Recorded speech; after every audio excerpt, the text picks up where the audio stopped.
Welcome back to Legitimate Targets, everybody. I hope you're all having a great day. I want to start off this episode, first of all, by saying that I'm very excited for this conversation. I'm also excited that we are officially back on YouTube. So YouTube has unbanned us, and the videos there are going crazy viral. So I hope you all enjoy this conversation as well, because it is a very, very, very important subject that is critical right now, and that it's concerning what's happening in Gaza. It's the ceasefire. I feel like there's a lot of attention that's being diverted elsewhere on purpose right now away from this subject. But that's why it's incumbent upon all of us on the internet to keep the focus where the mainstream media will not. So joining me on today's episode is Ammiel Alcalay. He is a distinguished professor at CUNY Graduate Center and a professor at Queens College. He's written over 25 books. He is a translator. He is a critic. He's a contributor at Middle East Eye. He's got some great articles there right now you should all go check out. And we'll have that linked in the description below.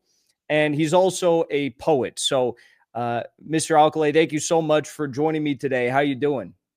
I'm fine. Thank you so much for having me. Of course. Very, very glad to be on.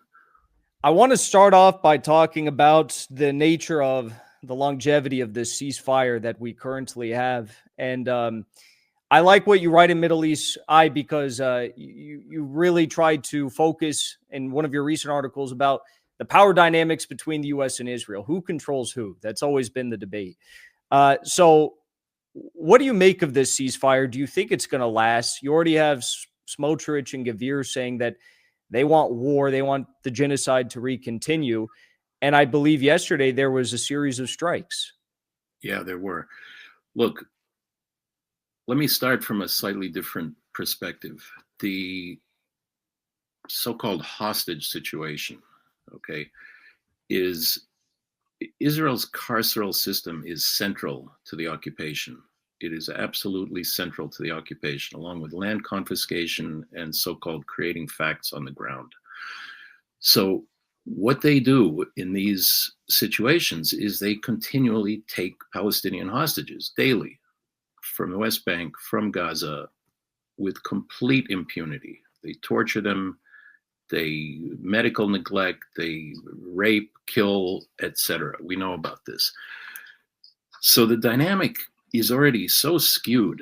You know, the idea that, first of all, the idea that Israel would hold to any agreement is absurd on the face of it. All we have to do is look at Lebanon. All we have to do is look at any past situation. They simply do not follow the rules on any level. So the question is, how much do they think they're going to get away with? You know, how much, you know, will any of these other countries actually put a little bit of pressure, whether that's Egypt or Turkey or Qatar, or, you know, we can imagine there's slight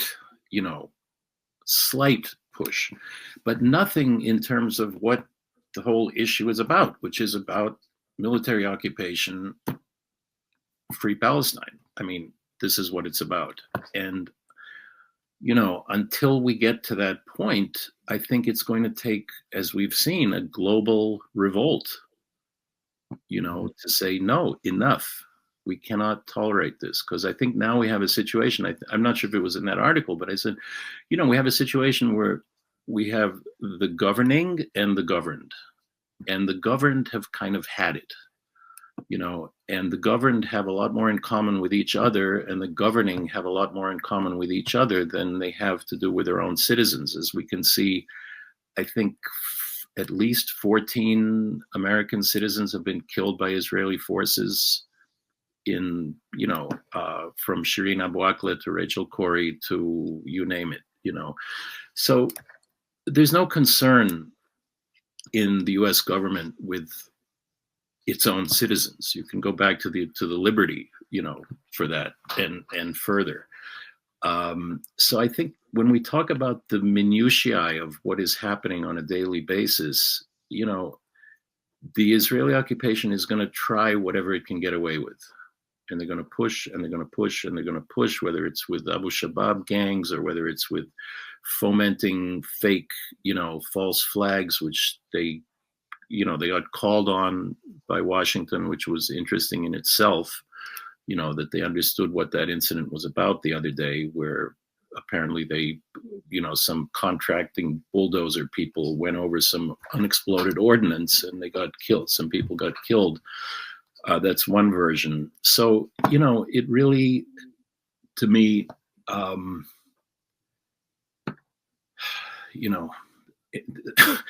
this has not been a ceasefire, as we can see. I think 97 Palestinians have been killed since there have been some, as in Lebanon, some 4,000 violations of the ceasefire, and basically just, scorched earth policy on southern Lebanon and free hand, as in Syria as well. Yes. What security guarantees are there, if any, in this ceasefire, or could we conceive of any that maybe countries could put forward in the future if this deal breaks down and there's a new deal, something like that? Because with Ukraine, all we hear about are what are the security guarantees? Yeah. What are the security guarantees for Gaza? Well, there are none. There are none. There never have been. And, one approach that some people have been pushing and Gustavo Petro of Colombia kind of pushed that, uniting for peace through the UN. But that seems to be a non-starter, because nobody's going to, none of these countries that are, have, however they end up expressing it, whether it's recognition of the non-existent state of Palestine in some cases, or whether it's, their collusion, it seems like a long shot that the world is suddenly going to go in that direction and say, okay, peacekeeping forces, end of occupation, out. And I think the deeper issue here is something I've been writing about for quite a while, is this is not just aimed at Gaza. This is aimed at anybody getting out of line. The exorbitant performance of this kind of cruelty is meant to put everybody on notice. Do not mess with us. And in terms of US policy, which is one of the things I also wrote about, somebody says to me, October 7th, I can say August 6th, 1945. That set the stage for the insanity fear factor that US foreign policy has been built on since. We will do anything to maintain hegemony.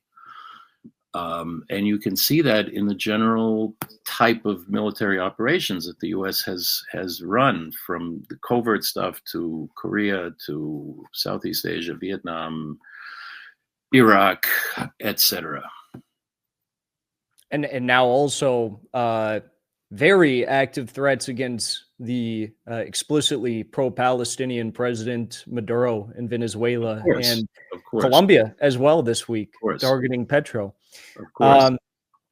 I do want to ask you about Netanyahu, because he came out to announce that he is seeking another term in office. He's younger than most world leaders, so that's not really a problem. But the problem, as we all know, are his legal issues. But from what we see, I mean, just being in office is not enough to protect him from prosecution.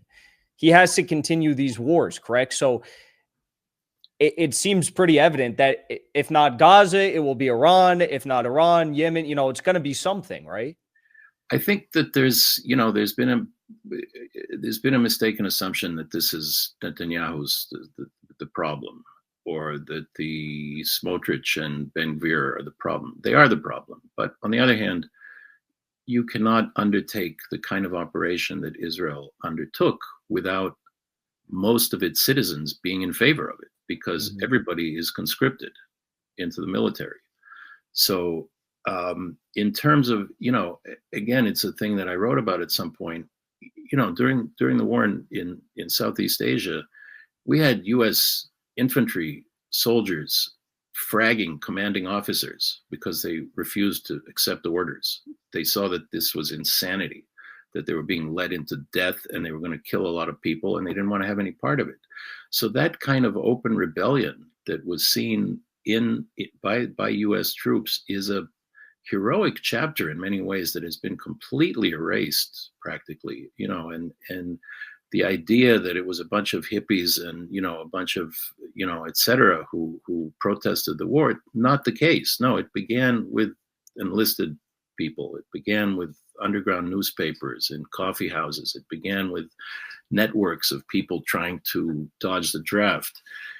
And you don't have that. You don't have that in Israel. And unfortunately, my theory on this is, in the 1980s, before the first Intifada and during the first Intifada, there was, that's this post-Lebanon war, the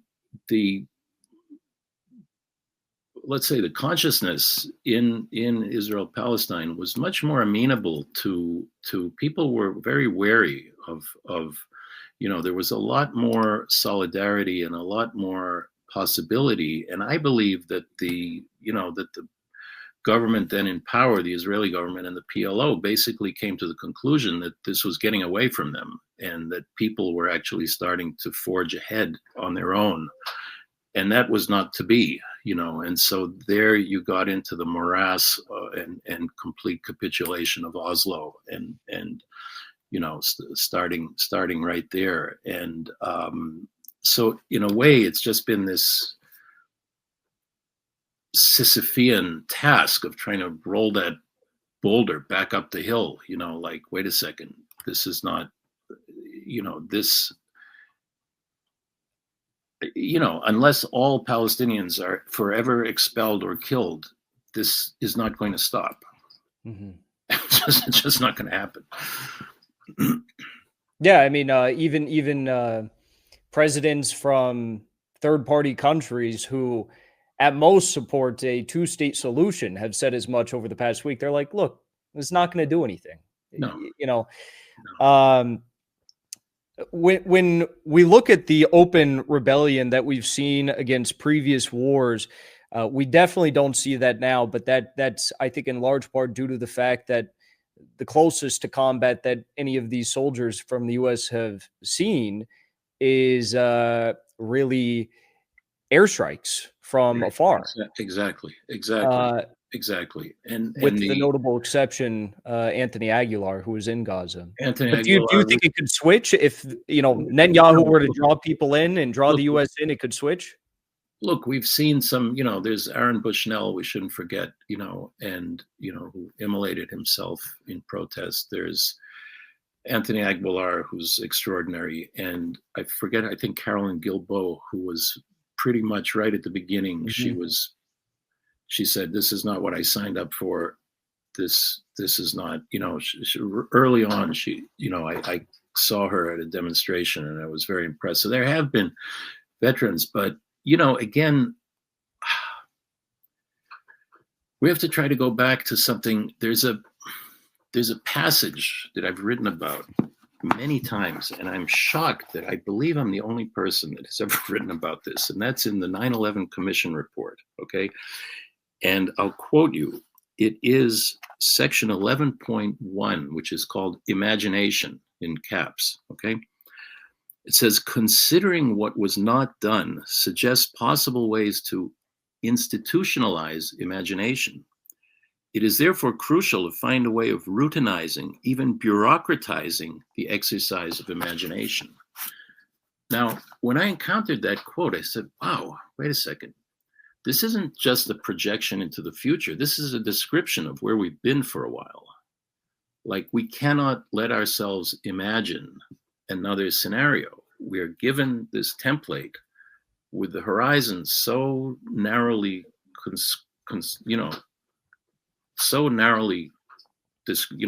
set that people can't think themselves out of the terms that they've been given. So if we look at starting around 2016, I began to write a series of what I called, they were like bumper sticker poems, really. They were very angry and they were very ironic and they were very sardonic, and a lot of them had to do with the media. But the last one in the collection, which was written in 2020, was just called Exercise. And it said, every day, try and imagine how far you are from Gaza. This is 2020, before any of this. And the one prior to that was when the bad day comes and the banks collapse and there's a run on food, who on this good earth would even want to give us humanitarian aid?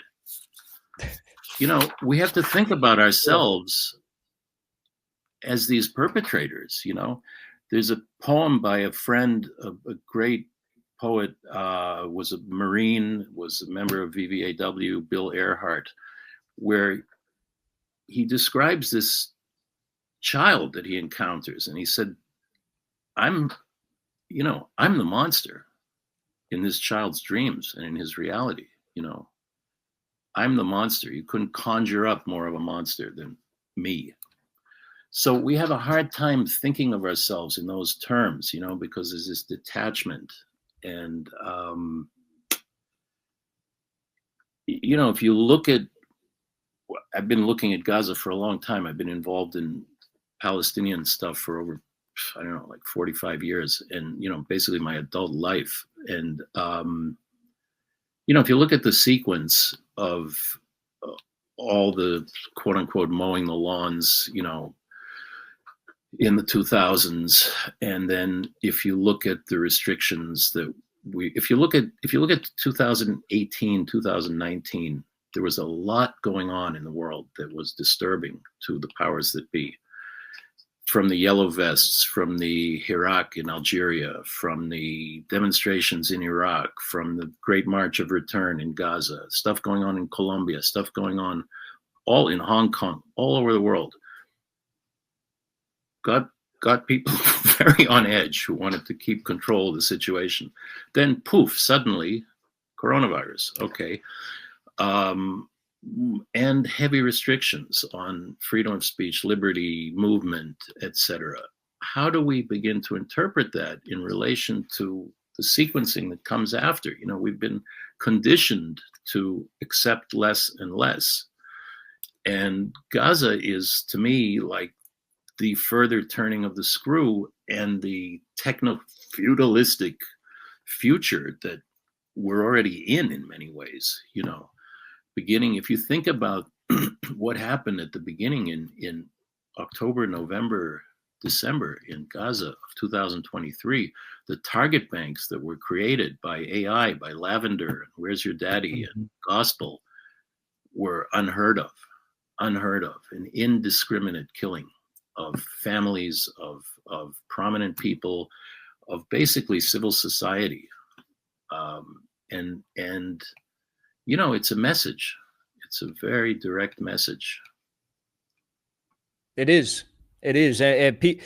People are waking up, of course, in mass numbers, but they're always going to try to, you know, to mislead. I saw this week that Seth Moulton, the Democrat congressman, he said, I'm going to be rejecting all AIPAC contributions. Right. And I thought to myself, I'm like, well, that's very nice, but there's, you know, there was the one that Alexandria Ocasio-Cortez took from J Street or something. There are others. There's state Israeli tax. There's federal ones. There's so many. Yeah. Do you think that the political class right now, and that's who I'd say is the main enemy, the media, of course, but really the political class, do you think that they are capable of misleading the public into retaining their positions in the midst of all of this? Or do you think that there's going to be... I mean, they're capable of anything. I mean, let's get that straight. Politicians are capable of anything we can imagine or not imagine. Now, you know, I had written a piece a couple of months back where I questioned this idea of, you know, the Israeli control of things. And, you know, I think that Americans generally have a hard time keeping two or three things that can be true at the same time in hand, you know. And we can have this whole infrastructure of AIPAC and the media and Jewish lobbying and Israeli lobbying and et cetera, et cetera, et cetera.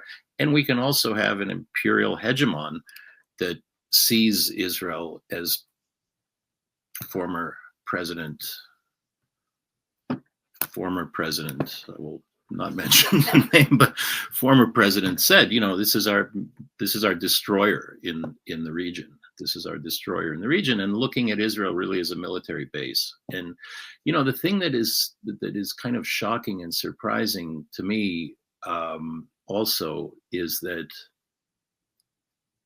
the propaganda and the fear factor amongst the Israeli population is so deeply ingrained that most people don't understand who they are being used by and what a miserable situation they're in as being these kind of mercenaries for empire, and this is clearly true, most particularly post 67, although you could go back, but the enormous shift in US policy with Lyndon Johnson vis-a-vis Israel is really evident. And it just keeps ramping up from there to the point where, yes, it is the 51st state, and it gets free healthcare and free education and so on and so forth. And meanwhile, the plebs here are supposed to be happy with whatever is thrown out. The most powerful state with the economy the size of Arizona. Exactly. Yeah. I want to wrap up on this point because Reuters published earlier today. I don't know if it's been updated. I doubt it, but I saw a few hours ago that there was going to be an immediate cease to all aid into Gaza. So I don't know. We lasted 72 hours or something where allegedly they were supplying some aid. I don't know if that's true, but that's what they claimed.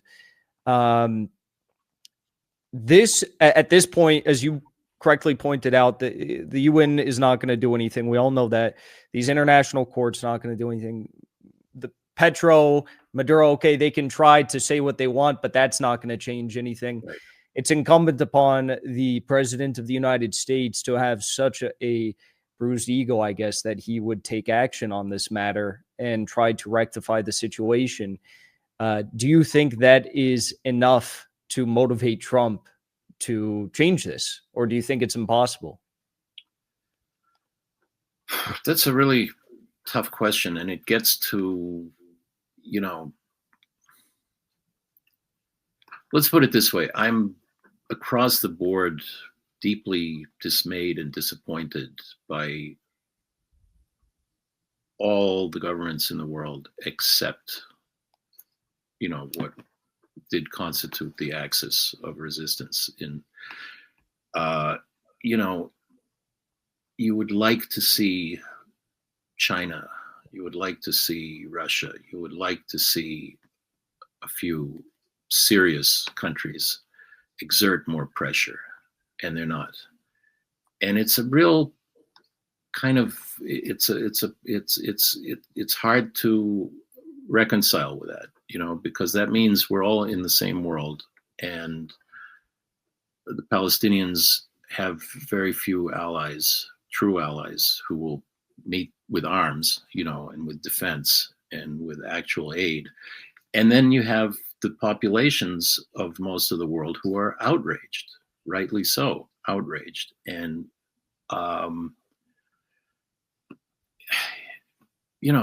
there was a very interesting long interview in Al Mayadeen English with Boris Kovac, who's a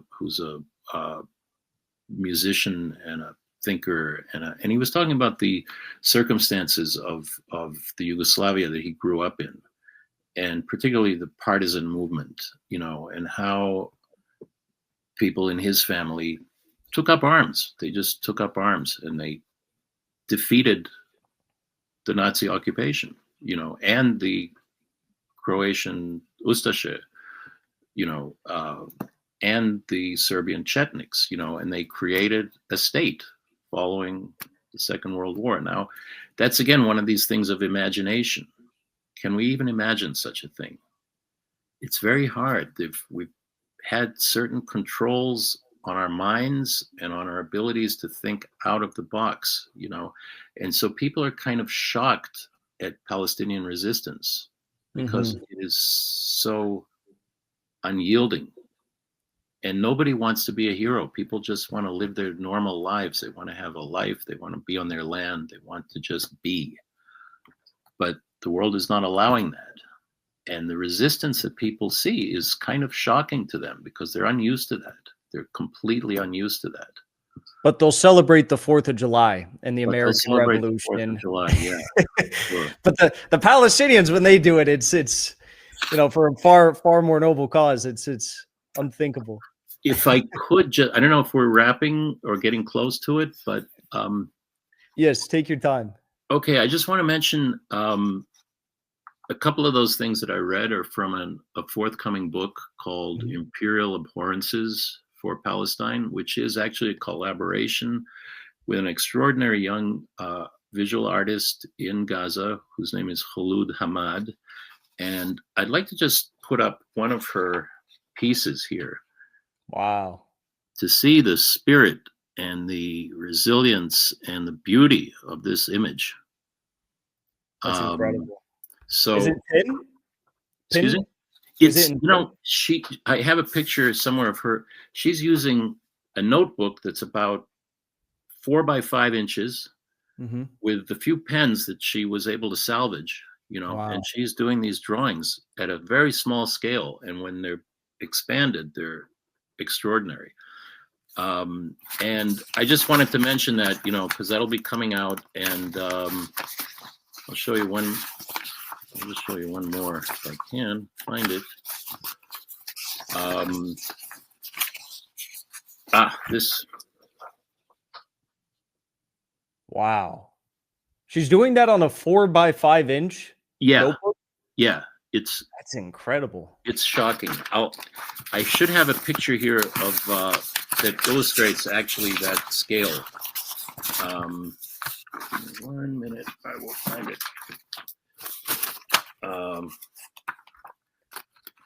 I'm sure this is probably, the first time on the show you've had somebody read poems and show some visual art, but that's good. We'll for art, on. Yes, but we have had a poet on once. Oh, great. Yes. Okay, here you go. You see the size of the pen? Wow. And you see the size of the notebook. That's incredible. So where can people, if they want to check out your books, or maybe I don't know if you can pre-order this book yet, but where can they get this? Well, they can just look me up. We should be out in about 6 weeks, I would say. It's published by a small press called Birds LLC, and my name and Khulud Hamad's work can be looked up on Instagram. Just check her name out.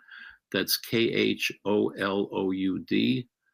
Hamad, HAMMAD. And there are some, I would urge people there are some extraordinary visual artists still working. Some have been killed, some work has been destroyed. There are some extraordinary visual artists working in Gaza. There's a man by the name of Suhail Salim, who is an older established artist who is making, again, these small drawings in these little UNRWA notebooks.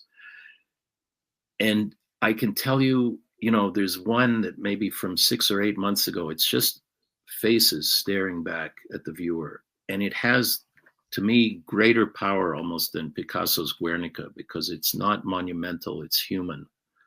And Suhail's work is off the charts, and he's there, with this notebook that he has and a bunch of pens that he has. And some people are using natural materials for color. They're digging, amongst whatever herbs are left, and finding things. And, I'd urge people, have a look and see what the imagination is capable of, under the most barbaric circumstances imaginable. And I'd also like to give in the hostage exchange, 2 extraordinary writers were released. Nasser Abu Sroor, who wrote a book called The Tale of a Wall, which is a masterpiece, an absolute masterpiece. He'd been in prison since 1993. And Bassem Kandakji, who has a book coming out, the name of which escapes me, but it's going to come out in English at the beginning of the coming year. And they were both released, and they are giants of spirit and of depicting I would urge your listeners, study the prisoners, study what they go through, study how the system is set up, study the cycles of fear and terror that are daily occurrences that overtake this society. And it's basically Walid Daqqa, who was a great thinker and also imprisoned and allowed to die of cancer because they wouldn't let him, they extended his term 2 more years so that he would die of cancer in prison. Walid Daqqa conceptualized a question, what he called parallel time, in which he basically came to the conclusion that we've got a big prison, which is Palestine as such, and then we've got all the little prisons that, we may be incarcerated in, or they may be checkpoints, or they may be all of these things. And he famously was one of the prisoners, and a number of them did, in acts of resistance that are almost unimaginable. He was married. He got married in prison. His wife was released. They would not allow any conjugal visits. His sperm was smuggled out of prison, and his wife gave birth to a child whose name is Milad, meaning birth, and she's now 5 years old. Incredible. And that's something that other prisoners have done too. These are things that do not appear in epic poetry. We're unfamiliar. These are tales of human travail and anguish and cruelty and spirit and victory and resistance that are hardly recorded, except amongst political prisoners. And if you look, around the globe, it's not uncommon. But the Palestinian case is very, very particular and very important to understand, because it is the crux, I believe, of the whole situation, in addition, of course, to land. I think that's a beautiful point to wrap up on. So thank you so much for joining me. Thank you very much. We'll have everything linked below. So excellent. People, I can send you any, I'll send you any other info. Yes. My materials. Yeah. Perfect. And I will just mention, for your interest of your readers, my latest book is called Controlled Demolition. And it consists of 4 books. And the last book is about 9/11. And I think it will be of interest, because a lot of the material I used, there's about 12,000 pages of oral testimony given by firefighters and EMS workers that Tom Van Essen, then the fire commissioner, suggested in October, I believe, of 2001. He said, I want everybody to do this now, because you're going to start forgetting. And I went through a lot of that material, and I hope that what I did there was I put some of the stories of those people back into the world, because it's been this American story, and it isn't. Those firefighters had as much in common with the civil defense people, now in Gaza. And we have to start looking at these things in relationship. So I just, wanted to say that. Beautiful. That sounds right up my alley. And I was thinking, who's reading the 9/11 Commission report? That seems very dry reading. But I now understand. When I teach, I assign official commission reports to my students. I said, you need to know the language of how they're processing this. So yes, it's a good fictional story that they put out. Yes, but I look forward to checking this out. So thank you so much. Thank you. Pleasure. And yes, we'll have everything linked below. So thank you again. Take care. Thank you.